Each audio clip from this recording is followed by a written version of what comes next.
Welcome to the Wellness That Fits podcast, where we help busy moms eat well, restore energy, and clear brain fog without sacrificing family time or your sanity. I'm Cassie, registered dietitian and mom of 3. I believe wellness should fit your real life, not the other way around. If you're tired of complicated wellness trends and want simple, sustainable strategies for meal prep, holistic nutrition, and time-saving routines, you're in the right place. Let's jump in. Have you ever felt like your brain is just foggy? You know what? Just stop thinking about it, because I know you don't need to waste your brain energy on that. I felt it too. You're tired, overwhelmed, maybe even a little anxious, but you can't quite figure out why. You're even probably eating pretty healthy.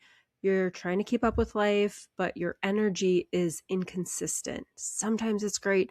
Sometimes it's not, and you're not quite sure why it's so different. Sometimes your stress feels high and your focus just isn't what it used to be. I hear about this all the time. I'm telling you, I've had this too.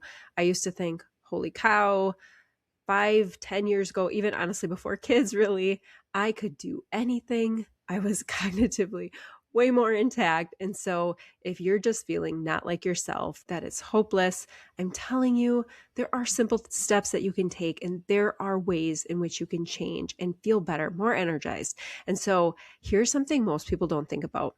Your pantry might be silently contributing to your brain fog, stress levels, and even anxiety.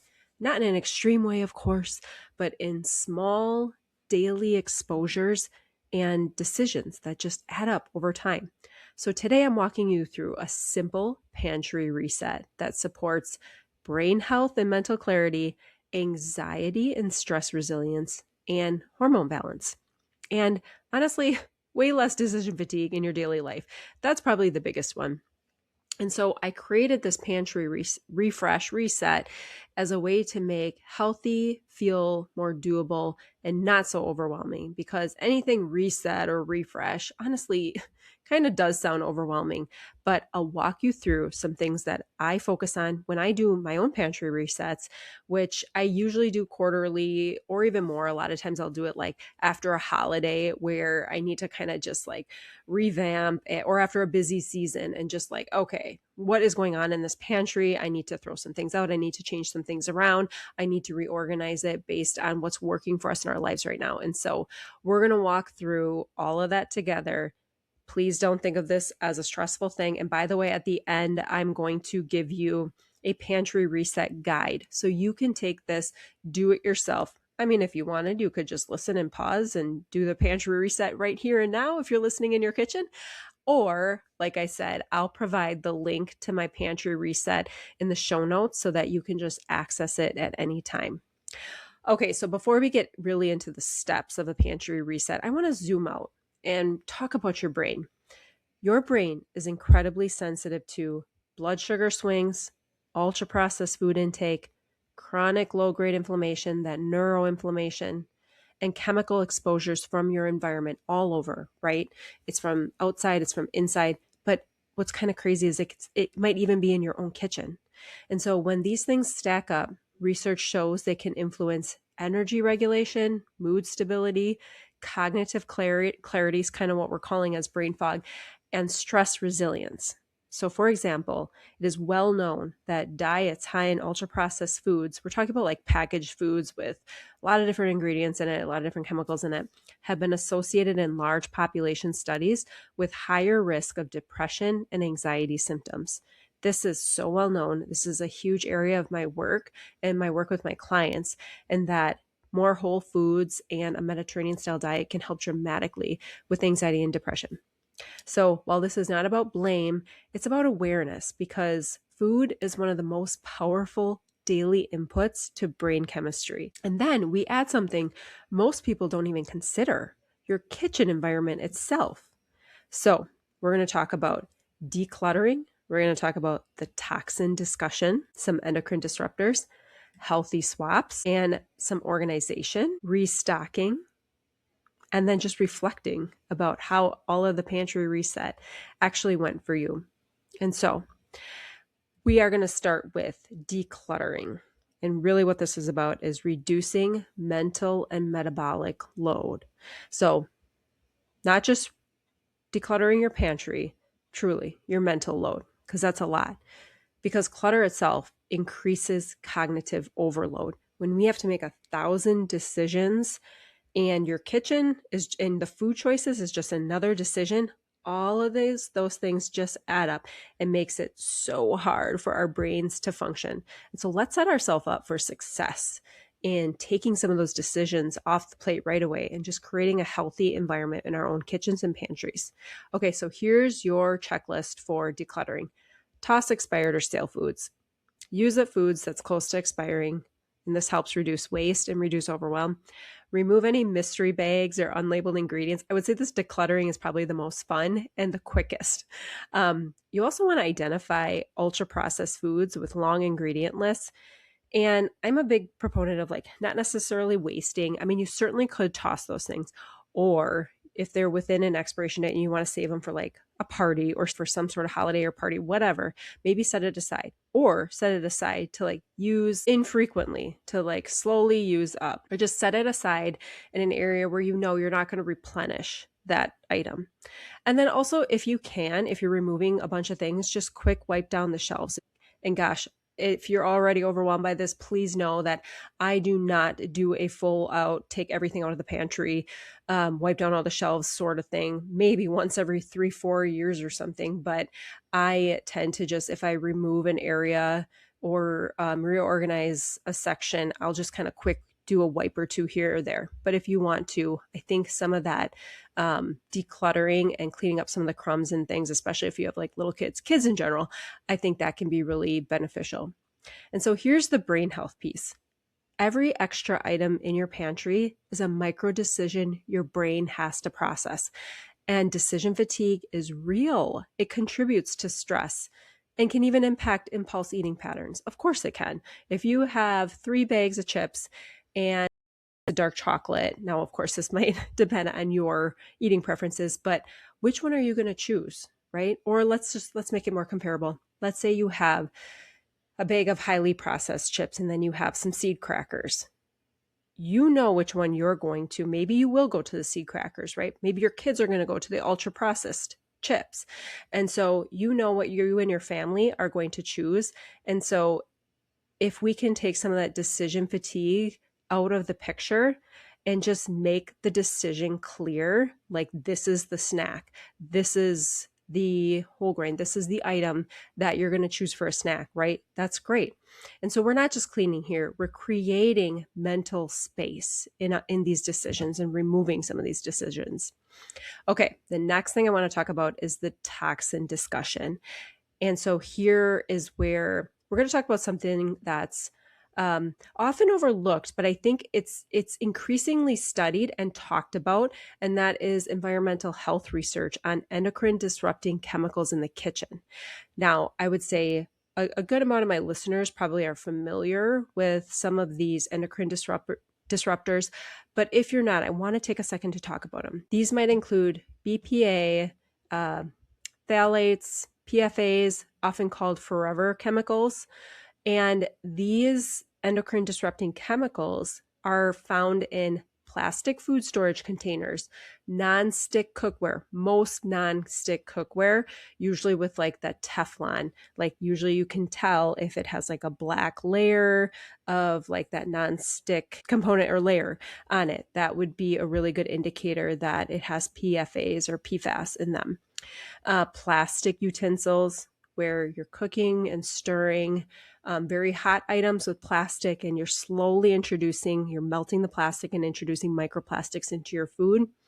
Also, those endocrine disruptors are found in food packaging. We can't always reduce that everywhere, right? But we can certainly become aware of it and aware of the food choices that we make, and maybe some of the products that we buy that might have a little bit less food packaging or that are packaged in a different way. Okay, another thing, even some canned food linings has BPA in it. And so you might want to take a look at the can or the packaged item and see like BPA free lining. And so just something to note that you might find in your kitchen or pantry.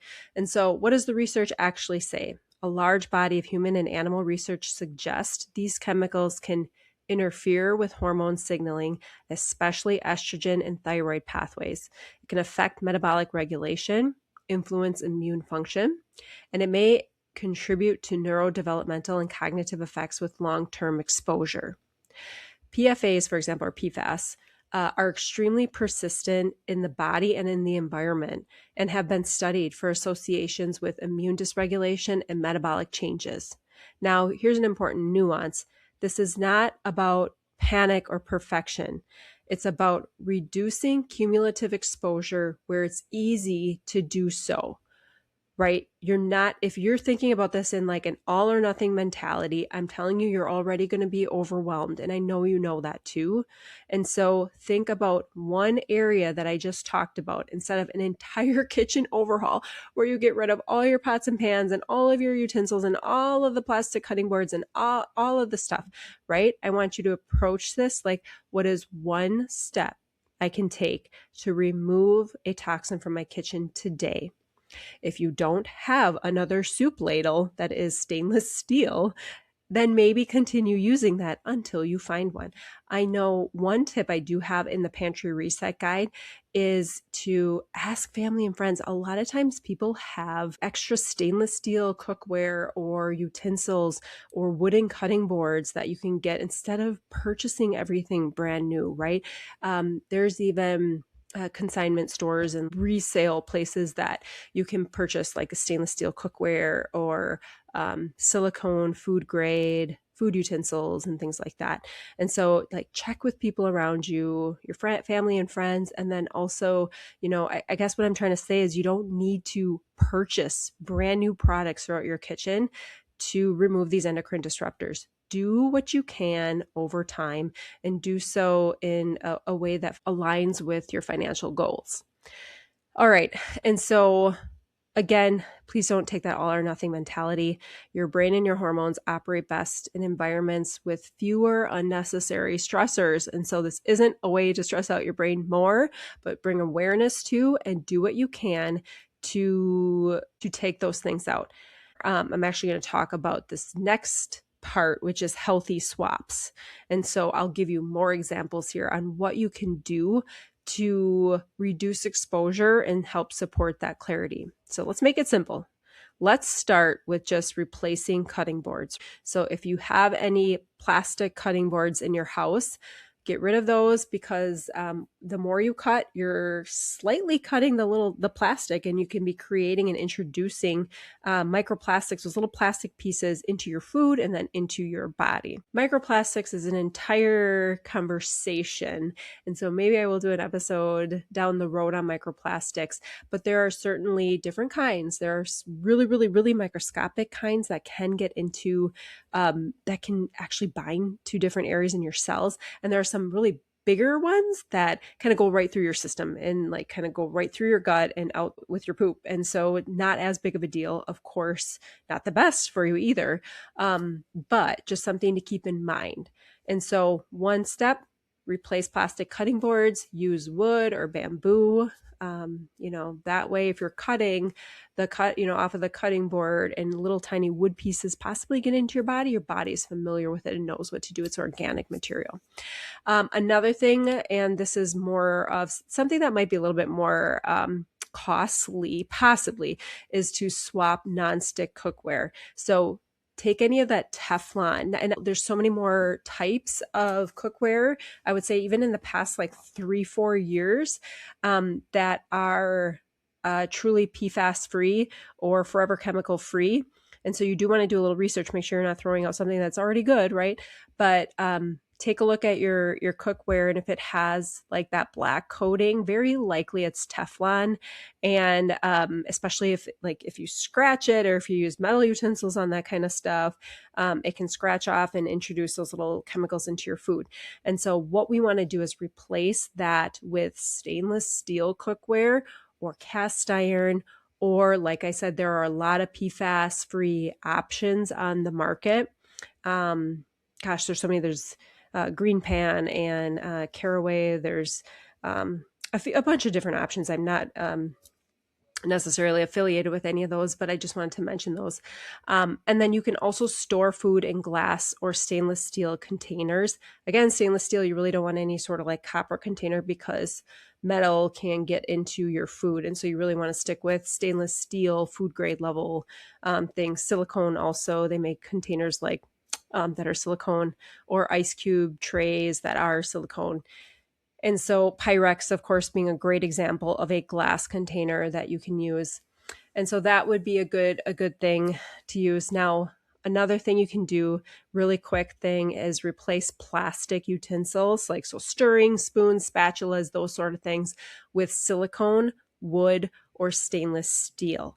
Now, keep in mind that a lot of the PFAS-free options that are non-stick pans want you to use, they don't want you to use metal, right? Because it can still scratch off the lining that's making it non-stick. And so using wood or the silicone, food grade silicone, would be a good option. I have stainless steel. I have all three: silicone, wood, or stainless steel. And it's more so like how you're going to use it. If you're going to be scraping the bottom, I use my wood or my silicone. If I am serving soup, I have my stainless steel ladle. Okay, so it really depends. And I have stainless steel Cuisinart set. My cookware set is stainless steel. However, I do like to have a non-stick, PFAS-free non-stick pan for like eggs, or for like a quick something I want to, where I don't want any sticking to the stainless steel at all. And so again, reducing or replacing those plastic utensils with silicone, wood, or stainless steel is a great option, and knowing when to use which device. And you know what? As I think about it, if you currently have like the Teflon nonstick, something to keep in mind is like, don't use metal. Like right now, if you're like, what's the first step? I don't want to get rid of my entire set, right? The first step is don't use metal, don't scrape. So use wood or really light things like silicone on it. If you're like on the market for buying a new set, or purchasing it used or something like that, just don't continue to use metal utensils on it to scrape off stuff. Continue to use, or plastic, right? That's easier to replace. You can buy bamboo wood utensils for super cheap and start using those on your nonstick pans and pots. Okay, so think of it as don't throw everything out, but upgrade over time. Even 1 or 2 swaps reduces your daily exposure load. And that matters because your brain thrives in stability, not constant low-level chemical and metabolic stress. All right, the next step is to organize, and this really helps reduce brain fog and stress. Now, when we organize, this is really about nervous system support, because when you're disorganized, it increases cortisol, which is your stress hormone, cognitive overload, and decision fatigue. That constant having to make another decision. And so let's simplify. Group things together in your pantry. And this is what I do just so I can stop all the overthinking. Where did I put this? How come this box is here? What is this doing over here? I actually group like things together. So for example, all of my grains go together. I have a container in my pantry, lots of these different containers to organize things. I have a container that has my rice, my quinoa, my polenta, any like of the whole grains, teff. I have that all in one container. Sometimes I buy brown rice in bulk, so it's actually in another glass container. But for the most part, I would have my whole grains all together. If you have like snack bins for your kids, keep it all together. I have all my baking items together so that if I am baking cookies or I'm baking something, I can pull out that container and it has my baking soda, baking powder, cocoa powder, all of those things right there in my little plastic bin. And then so kid snacks, I said, even adult snacks, I have actually all of my trail mix all in one container, and then meal prep tools in one place if you can. Of course, there's so many tools involved with meal prep, but if you can kind of keep it on one maybe side or area of your kitchen or pantry, that might be helpful when you are meal prepping and just everything is in one place. And another example would be like if you have a smoothie every single day, maybe you want to put your blender and your protein powder and any add-ons that you add, like obviously that would be shelf stable. Maybe you keep that in one area, right? or the cups that go along with it, like all of that stuff, keep it in one area. So again, here's the key brain health principle. The fewer decisions you make in your pantry, the more energy you preserve for everything else that needs your attention. And this is especially important for busy moms and overwhelmed professionals. And so the organization in my pantry isn't necessarily aesthetic as much. I would love it to be aesthetic. I would love it to just be these beautiful wicker bins. I mean, I ended up not going with the wicker bin. Not only was it very costly, but I can't see what's in it, and I want to see. And so I ended up getting plastic, usually only because like the plastic isn't directly touching the food. It's containing the area, and I'm reusing these for multiple purposes. And so I actually do have plastic. Now, what you might even want to do that's better is like a mesh metal, like chicken wire style bin where you can still see everything that's in there, but it's using metal instead of plastic. That would be another great idea. But again, my pantry is not this beautiful aesthetic thing. It is what is functional and what works for me and my family. It is neurological support for me.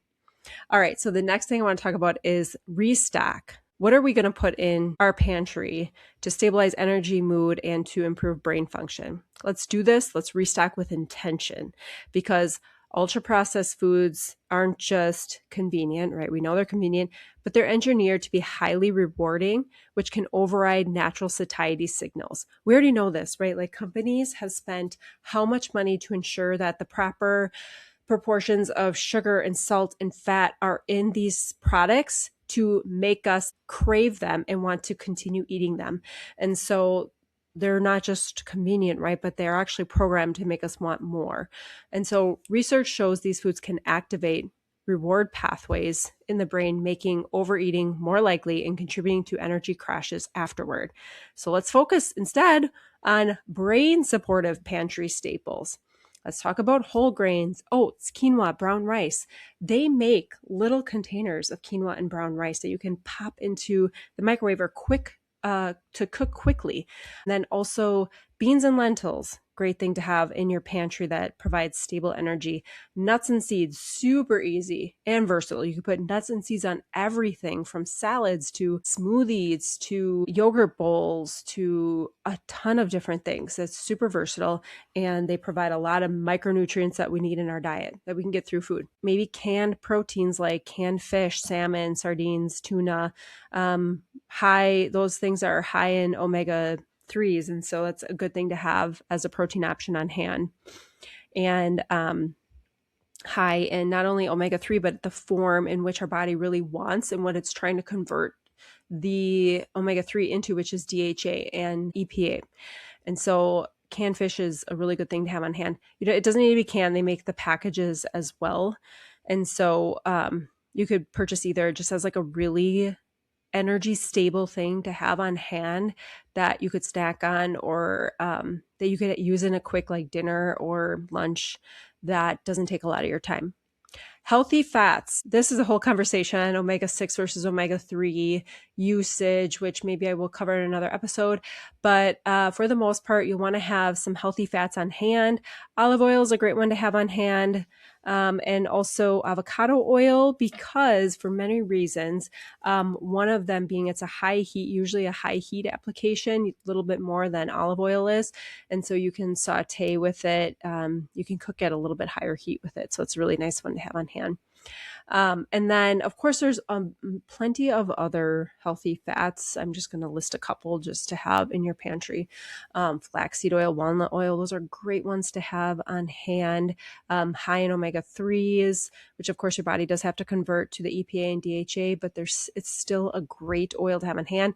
Those you would not use in high heat applications. You would use them on salads, and so no heat applications. And then simple sauces and spices. Of course, spices and herbs are antioxidant rich, help us with inflammation. And so if you can season your foods with not necessarily like the taco packaging or like the ranch dip or the onion package, like I know you guys all know what I'm talking about, the gravy packages, all of those things, it would be great to have some just simple versions of those and simple spices or spice mixes to have on hand. I personally create a taco mix blend homemade so that I take out any of those agents that they put in there, like anti-caking or anti-mold or whatever those agents are that they put in to ensure that the product stays fresh for as long as possible. And so I make my own. And so just think about some simple things you can have on hand. Pasta sauce is another great one, or clean pasta sauce. You can obviously use it in a number of ways. Obviously, this all depends on what you eat and your food preferences and your cultural background, but those are just a couple offhand. All right. And so to add on, those are some brain supportive pantry staples. Some brain friendly snack principles I always look for would be, what snacks am I purchasing that are in my pantry that have both protein and fiber? Okay.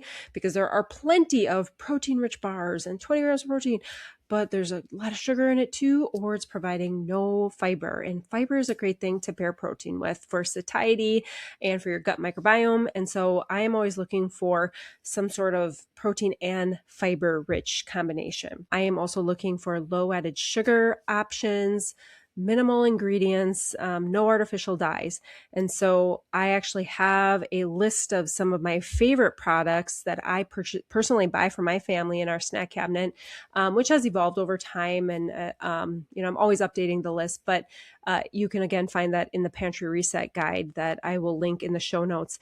But why does this, if we can have blood stabilizing snacks in our pantry, we can help promote those stable blood sugars, which lead to a more stable mood and stable energy over time. And stable energy means less stress reactivity. This is for not only ourselves, but for our kids as well. Because I don't know if you guys notice, but when I have a high carb meal or even only protein and no fiber, like I tend to feel that difference later on. And my mood is impacted by what I eat or what I don't eat when I'm skipping meals. And I know that I am more reactive to what's going on in my house or my kids when I don't have those stable blood sugars. And so think about it too in the lens of like through your kids. If they are coming off 3 hours of not eating and then they eat a whole package of a sugary cereal bar or something like that, like they are going to have mainly simple sugars, simple carbs broken down, which provides a burst of energy and then a strong decline to the blood sugars. And so having some snacks that have fiber and protein can help stabilize that over time and provide less stress reactivity for your kids also. Okay, so that's the majority of the pantry work that we're looking at. Now I want to take a second and I want you to do the same, and this is in the reset guide, to reflect, because our nervous system hopefully is more regulated and we can see the nervous system shift. Okay, so pause for a moment after you do this reset. What does it feel like to open your pantry and see clarity instead of chaos? This is where something powerful happens. You're not just organizing your food and cleaning the shelves, you're reducing daily stress load. And that ripple effect shows up as less overwhelm, fewer decision points, more mental clarity, more emotional bandwidth. And now imagine that same ease, but applied to your entire kitchen and weekly meals, right? And so if this resonates with you, I created that pantry reset to help you take the next step. It is a step-by-step guide that helps you declutter your pantry, reduce hidden health disruptors, simplify meal prep by restocking and organizing properly, and overall just creating a calmer, more supportive kitchen environment. So think of it as your starting point or spring cleaning, right? For less stress, better energy, and a clearer mind, all starting in your kitchen. So you can grab it in the show notes. Your energy, your mood, and even your mental clarity are shaped by more than motivation. They're shaped by your environment, what you choose to have in your kitchen, in your life around you. And your pantry is one of the most powerful places to start. So if this episode helped you, share it with another mom or friend who feels overwhelmed in the kitchen. You might just lighten their mental load too. I'll see you in the next episode. Thanks so much for tuning in to today's episode of the Wellness That Fits podcast. I hope you walk away with simple, doable steps you can put into practice right away. If you loved this episode, it would mean the world if you subscribed, left a review, or shared it with another busy mom who could use some encouragement. Until next time, friends, keep creating wellness that fits your life.